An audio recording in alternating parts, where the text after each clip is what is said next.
wala nang pinakamainam na i-remind natin sa sarili natin sa tuwing tayo ay nagmumuni-muni, liban na lang sa kamatayan. Subhanallah. Bakit mga kapatid, kapag meron tayong nasaksihan na isang namatay, tunay na ang puso ng bawat isang Muslim ay nangangamba. Natatakot, kinakabahan. Bakit siya natatakot?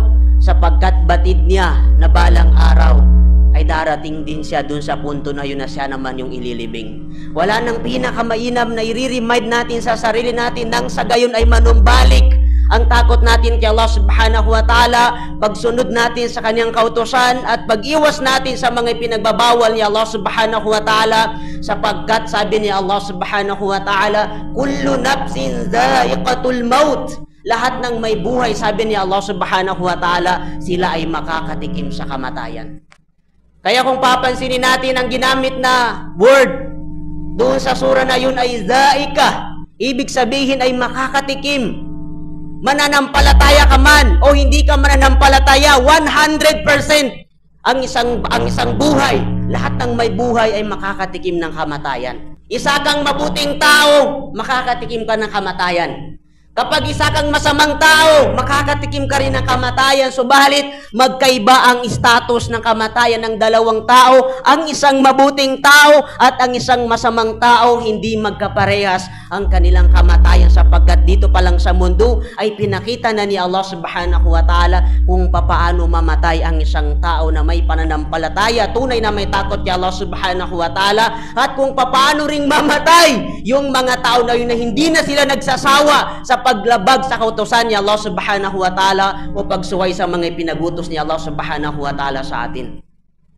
At hindi lang ito tumutuki sa mga tao, bagkus kahit ang mga hayop na pinagkalooban din sila ng buhay ay makakatikim din sila ng kamatayan. Isa sa binanggit sa hadis ni Propeta Muhammad sallallahu alaihi wasallam, kapag ang isang tao ay walang pananampalataya kay Allah subhanahu wa ta'ala, isang taong makasalanan, kapag dumating sa kanyang kamatayan, uutusan ni Allah subhanahu wa ta'ala ang malaika na si Malakul Maut upang kunin ang buhay ng tao na yun na isang makasalanan kay Allah subhanahu wa ta'ala at hindi siya nagbalik loob kay Allah subhanahu wa ta'ala.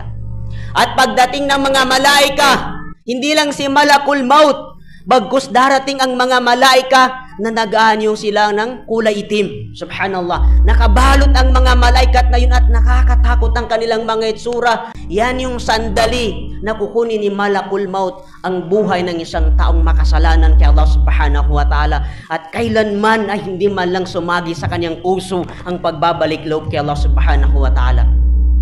Kaya pagdating ng mga malaika, pagdating ni Malakul Maut doon sa tao na yun ang makasalanan, tunay na nakikita na niya yung malaikat na paparating sa kanya.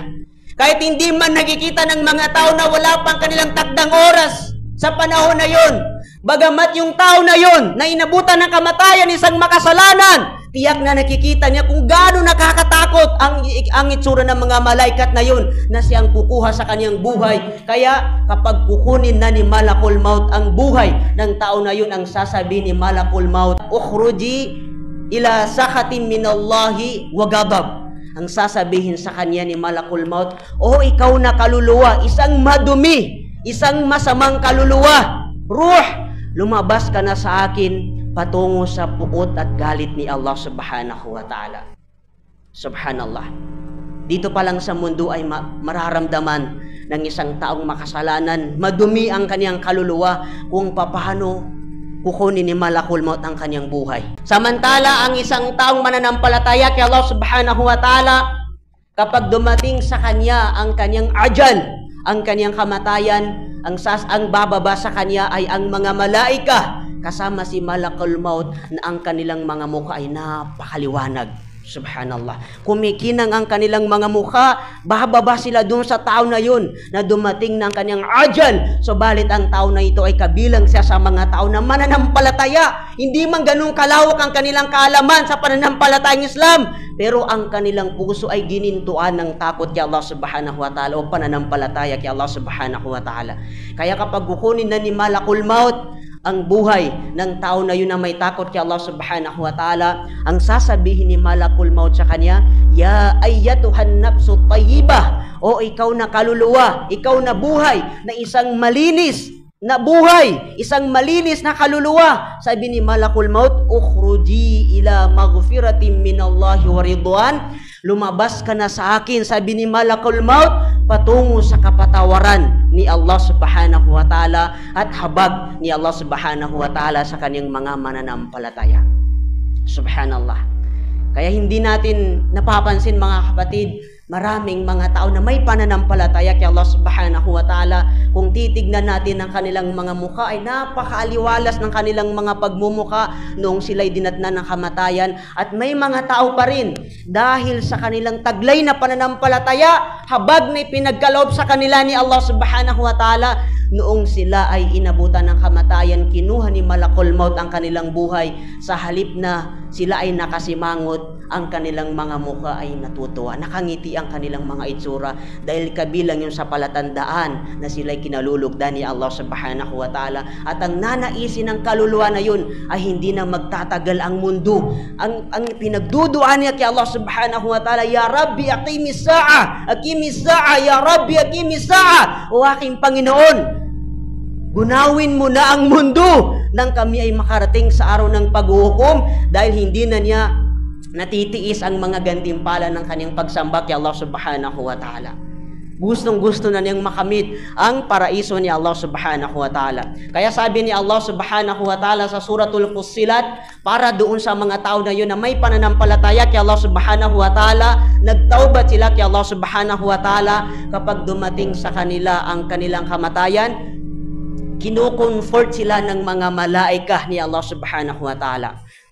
Ang sabi ni Allah subhanahu wa ta'ala, innal ladhina qalu rabbuna Allah thumma istaqamu tatanazzalu alayhimul malaikatu alla takhafu wala tahzanu. Anong sasabihin ni Allah subhanahu wa ta'ala? Katotohanan, sabi ni Allah subhanahu wa ta'ala, silang mga tao na nagsabi na ang aming Panginoon ay si Allah subhanahu wa ta'ala, at pagkaraan nilang saksihan sa kanilang mga puso na ang kanilang Panginoon, ang kanilang sinasamba ay si Allah subhanahu wa ta'ala, thumma istaqamu, pagkatapos sabi ni Allah subhanahu wa ta'ala ay nananatili ang kanilang takot kay Allah subhanahu wa ta'ala, nananatili sila sa pagsunod nila kay Allah subhanahu wa ta'ala, nananatili silang lumalayo sa pinagbabawal ni Allah subhanahu wa ta'ala, dahil sinaksihan nila sa kanilang mga puso na wala silang ibang dapat sambahin liban na lang kay Allah subhanahu wa ta'ala. Kapag dumating sa kanila ang kanilang kamatayan, sabi ni Allah subhanahu wa ta'ala,